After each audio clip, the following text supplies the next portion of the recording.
Finding one's sense of origin and belonging, finding oneself or finding one's center.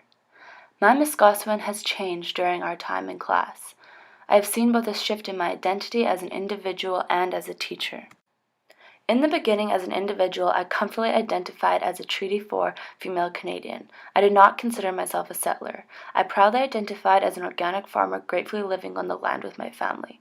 A piece of history that demonstrates this pride and gratitude is the official document in the middle of my art piece. It identifies the section of land given to my family from the Crown. This piece of paper is meaningful in a lot of ways, but tells different stories and continues with me on my Muscoswan journey. As a teacher, I viewed treaty education as a neat little package. To me, it was having presentations, reading children's books, and using resource kits. These identities started to change when we began our class experiences and blogs. My neatly formed identities, what I took pride in, were challenged.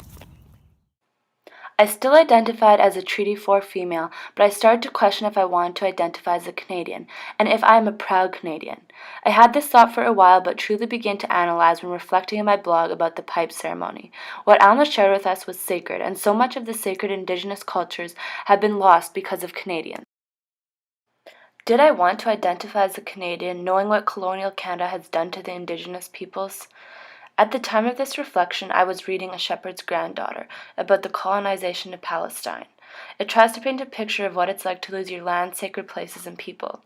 It was hard to read. It was hard to come to terms with the fact that this also happened here, and we are so disconnected from the feelings and humanity when talking about colonization. Do I want to identify as a Canadian? Do I want to be proud of my land, knowing the pain and horror it has cost so many people for my family to live here? And am I a settler? Can I still be an ally and an advocate if I identify as a settler? These were questions I asked myself. My Muscoswan also started to change as a teacher. Treaty education is not a neat, tidy package, and it is more than just resources. It's about land relationships, responsibilities, and having a critical lens. These reflections and changes in my identity began because of Tatapuewan and the truth we started to tell. Looking at my Muscoswan now and moving forward, I am a Treaty 4 female Canadian settler. I am a settler because I am a non-Indigenous person living in Canada from European descendants. My blog, like doing my land acknowledgement, and our experiences through class have helped me develop these ideas. I have developed this identity over the course, but I'm still questioning myself and some terms. Like Canadian, I live in Canada and have many things to be grateful for as a Canadian, like my education, but I have to recognize and somehow acknowledge the injustices people have suffered so that people like me could live here and be Canadian. I am so thankful and proud of my farmland, and this land document means a lot to me, but I also know the other stories it tells, the colonial stories. Moving forward, these will be questions I challenge myself with. And looking at my Muscoswan now and moving forward as a teacher, while teaching, I need to ask myself critical questions, like what is the reason for doing this and whose story is being told? I need to take my students to different places and build relationships with different people.